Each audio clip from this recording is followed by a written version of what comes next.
Most people think the most dangerous thing in the woods is a predator you can see. A bear, a wolf, something with teeth. But they're wrong. The real danger is the thing that makes the woods go silent. That heavy, suffocating stillness that settles in just before you realize you're being watched by something that doesn't have a name. Tonight, we explore the deep silence. These are not just scary stories. They are documented true horror stories from people who went into the trees and came back different. Welcome back, little ravens. You found your way to the great empty. If you're looking for true paranormal encounters and unexplained roadside mysteries, you've come to the right place. But remember, in this space, we don't just tell stories. We relive the moments where the rational world cracks open. For the best experience, I need you to do something for me. Close your curtains. Turn off the lights. Let the darkness of your room match the darkness of these true scary stories. Because once you hear them, you can't unhear them. And once the woods have seen you, they never forget. The forest is a living organism. Most people see it as a collection of timber and leaves, but those of us who have spent enough time in the deep wilderness know better. We know the woods have a pulse, a rhythm, and sometimes that rhythm skips a beat. I spent 20 years of my life working as a land surveyor. I was never a man prone to paranormal encounters or ghost stories. I dealt in facts, measurements, and the hard reality of the earth. But in the late autumn of 2019, while working a remote stretch of the Black Hills, I realized that some things cannot be measured. They can only be survived. It was late on a Tuesday, around 4:30 p.m. The sun was dipping behind the jagged peaks, casting long, distorted shadows that seemed to stretch toward me like desperate fingers. I was packing my gear, eager to get back to my truck. The temperature was dropping fast, and a strange, metallic scent hung in the air like the smell of ozone before a storm. If the sky was perfectly clear, that's when the silence started. In these true horror stories we all hear, people always talk about the birds stopping their songs. But this was different. This was a total sensory vacuum. Even the wind, which had been whispering through the pine needles all day, simply died. I stopped moving. I stood there, in the center of a small clearing, my breath hitching in my chest. I felt that primal human dread, the freezing realization that I was no longer the observer, but the observed. Then I heard it, a whistle, low, melodic, and terrifyingly human. It came from a dense thicket of pines about 50 yards to my left. I froze. I thought it might be a hiker or maybe a coworker playing a prank. "Hello?" I called out. My voice felt thin, swallowed by the unnatural quiet of the trees. There was no verbal reply. Instead, the whistle repeated. But this time, it was closer, much closer. I gripped my surveying pole, my knuckles turning white. I rotated my head slowly, terrified that a sudden movement would trigger a predatory response. Behind a cluster of ancient trunks, I saw it. At first, I thought it was a trick of the light, a glitch in the matrix of the shadows. But as my eyes adjusted, the shape solidified. It was tall, impossibly tall. It stood nearly 8 feet, thin as a rail, draped in what looked like tattered gray rags. But as the figure stepped out into a sliver of remaining sunlight, I realized those weren't rags. It was skin, ash-colored, peeling, and hanging in loose folds from the skeletal frame. The creature didn't have a face in the way we understand it. It had a mouth a wide, jagged slit and 2 hollow depressions where eyes should have been. It moved with the stuttering. It was the physical manifestation of unexplained roadside mysteries that people usually only whisper about in dark corners of the internet. I began to back away, my heart hammering against my ribs like a trapped bird. Every time I blinked, the creature was closer. It didn't seem to walk. It simply occupied a new space every time my eyes closed. This is the part of true scary stories that people do and tell you. The paralyzing weight of the impossible. Your brain tries to reject what your eyes are seeing. "Go away," I whispered, my voice cracking. The creature stopped. It tilted its head at a sharp 90-degree angle, a sickening crack of bone echoing through the silent clearing. Then it mimicked me. "Go away," it rasped. The voice wasn't its own. It was my voice. It was a perfect, distorted echo of my own terror. That was my breaking point. I turned and ran. I didn't care about my expensive equipment or the rough terrain. I ran with the frantic energy of a man who knows his soul is at stake. Behind me, I could hear the thing giving chase. It wasn't the sound of a heavy beast. It was a light, rhythmic tapping, like fingernails on dry wood. When I reached the logging road where my truck was parked, the sun had vanished completely. The darkness was absolute. I fumbled with my keys, my hands shaking so violently, I nearly dropped them into the dirt. I could hear the whistling again, right at the edge of the tree line. It was a cheerful, haunting tune, the kind of melody a mother might hum to a child, but twisted into something foul. I dived into the cab, slammed the door, and locked it. I didn't look back. I started the engine and floored it, the headlights cutting through the gloom. For a split second, the beams caught a pale, elongated hand reaching out from the darkness, brushing against the passenger side window. I didn't stop until I reached a gas station 2 hours away. When I finally got out of my truck, I saw something that made me sick. There, on the dusty glass of the passenger window, were 5 long, oily streaks. They weren't handprints. They were claw marks etched so deep into the glass that it had started to spiderweb. I never went back to the Black Hills. I quit my job the following week. I told my boss I had a medical issue, but the truth was much simpler. I knew that the forest had my voice. I knew that somewhere, deep in those pines, something was still whistling my tune, waiting for me to come back and finish the conversation. There is something deeply wrong about a voice that isn't its owner. Think about it, little ravens. If something in the dark can mimic your voice, it doesn't just want to scare you. It wants to replace you. It wants to lead your loved ones into the trees, using your own words as bait. Thomas got out, but he left his voice behind. And that's the real human dread. Because now, something is out there in the Black Hills, sounding exactly like him, waiting for someone who recognizes that whistle to follow it into the pines. Listen closely to the shadows tonight. If you hear your own name being called from the other room, and you know you're home alone, don't look. Just run. There is a specific kind of loneliness that you only find on a desert highway at 3 in the morning.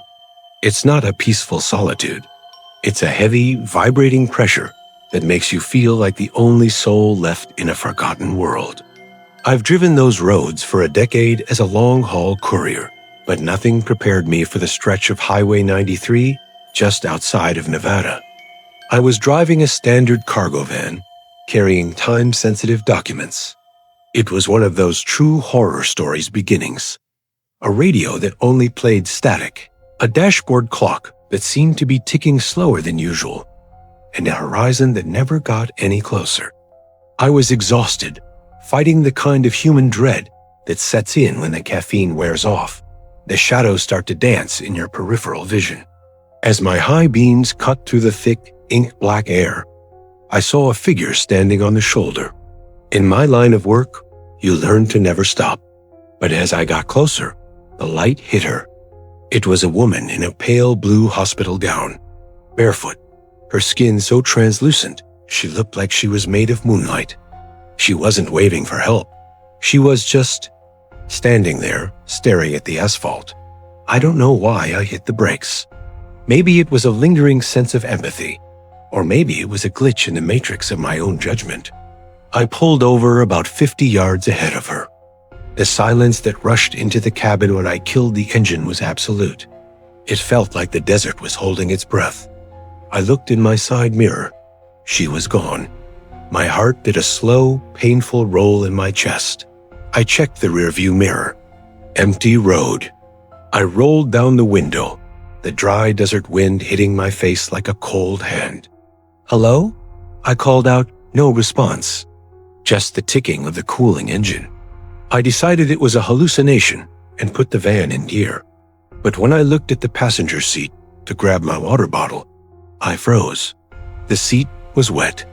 A dark, spreading dampness was soaking into the fabric, smelling faintly of stagnant water and old copper. I felt a sudden, sharp drop in temperature, the kind of chill that characterizes the best paranormal encounters. My breath was misting in the air, inside the van. That's when I heard the sound from the back. Click, click, click, click. It was the sound of a seatbelt being buckled in the rear cargo area, where there are no seats. I didn't turn around. I couldn't.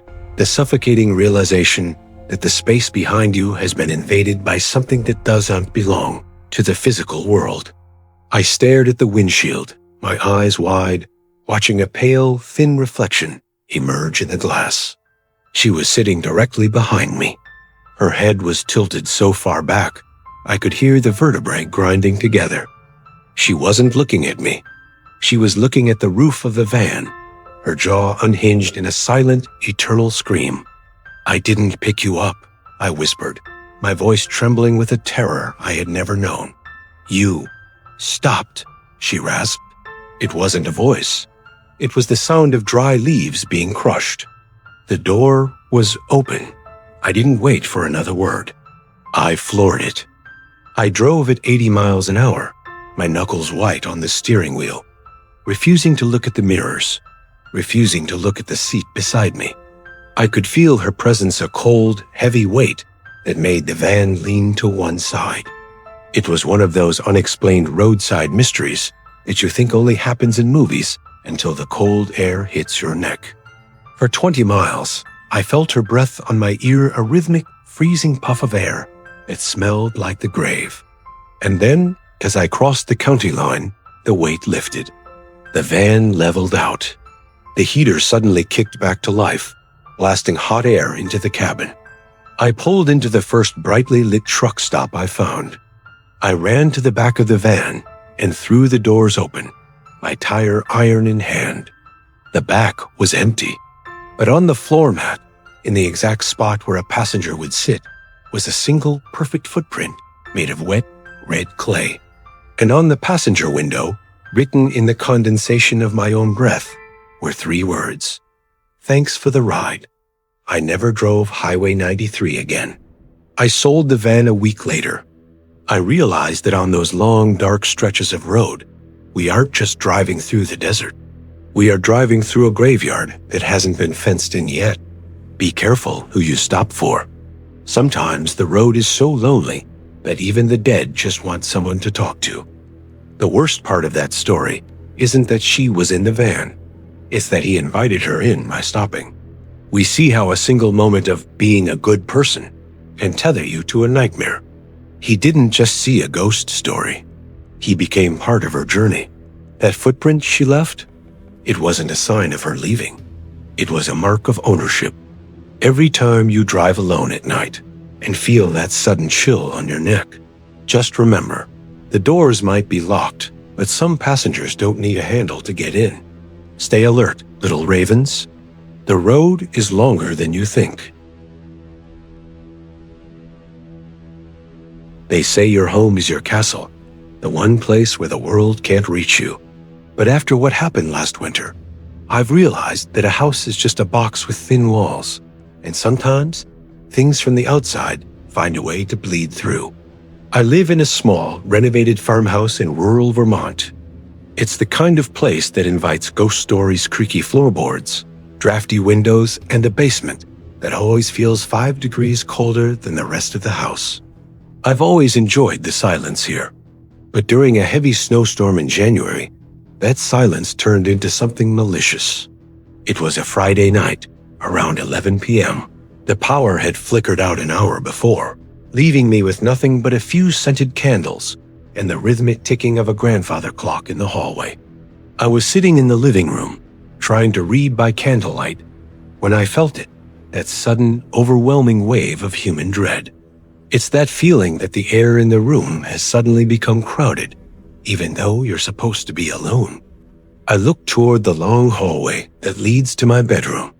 At the end of that hall is a large, antique mirror. In the dim, flickering light of my candle, the mirror looked like a pool of dark water. As I watched, a movement caught my eye. In the reflection, I saw the door to my bedroom, which I knew was closed, slowly swing open. But when I looked over my shoulder at the real door, it was still shut, locked tight. My heart began to thud, a slow, heavy rhythm that echoed in my ears. I turned back to the mirror. This was a glitch in the matrix of my own reality. In the reflection, a hand began to reach out from the darkness of my bedroom. It was a long, spindly hand with fingers that looked like they had too many joints. I stood up, my candle trembling in my hand, casting long, dancing shadows against the wallpaper. I walked toward the mirror, drawn by a terrifying curiosity unfolding in real time. The closer I got, the more the reflection differed from the room I was standing in. In the mirror, the hallway was filled with a thick, black fog. And standing in that fog, just behind my reflection's shoulder, was a figure. It was a woman, but her proportions were all wrong. Her neck was elongated, tilted at that sickening 90-degree angle, and her eyes, they weren't eyes. They were just 2 points of burning, white light in a face of shadow. She was reaching for my reflection's throat. I froze, paralyzed by the true horror of seeing myself about to be strangled by something I could and feel in the physical world. I felt a phantom pressure on my own windpipe. I couldn't breathe. I tried to scream, but my voice was gone, stolen by the vacuum of the mirror. Then, the figure in the mirror stopped. She slowly turned her head, not toward my reflection, but toward me. She looked out of the glass, directly into my eyes. "I see you," she whispered. The sound didn't come from the hallway. It came from inside my own head. I smashed the candle against the mirror. The glass shattered, a spiderweb of cracks erupting from the center. The white lights vanished. The pressure on my throat disappeared. I collapsed to the floor, gasping for air, the shards of glass reflecting my own terrified face 1,000 times over. When the sun came up the next morning, I found something that convinced me this wasn't just a hallucination. In the dust on the floor, right where the mirror had been, were 2 barefoot prints. They weren't made of dirt or water. They were made of frost, even though the house was now warm. I've covered every mirror in this house with black cloth since then, because I realized that true scary stories aren't always about what's lurking in the woods or on a scary roadside. Sometimes the paranormal encounters are just waiting for you to look in the right direction. Be careful when you look at your own reflection. You might think you're looking at yourself, but someone else might be looking back, waiting for the glass to break. The mirror doesn't just show us who we are. It shows us what's standing behind us when we think we're alone. The mirror is a doorway to our deepest fears. But in the great empty, it's a window for the things that live in the dark to watch us. That woman didn't want to kill him, she wanted to be seen. And once you acknowledge the dark acknowledges you. Tonight, before you go to bed, take one last look in the mirror, but do it quickly. Because the longer you stare into the glass, the more time you give the things on the other side to fix their gaze on you. The night is far from over, but for now, our journey through the shadows reaches its end. If these stories left a chill on your skin, or if you've ever seen something in the corner of your eye that vanished before you could scream, tell me about it in the comments. I read every one of your encounters. You are not alone in the dark, little ravens. Your stories are what keep this place alive. If you survived this far, make sure to hit that subscribe button and ring the bell. We post every Tuesday and Friday. And believe me, you don't want to be the only one who doesn't know what is coming next. Like the video to help the algorithm find more souls to join our flock. We're growing, and the void is getting deeper. Check the final screen for more true horror stories and ways to support the channel.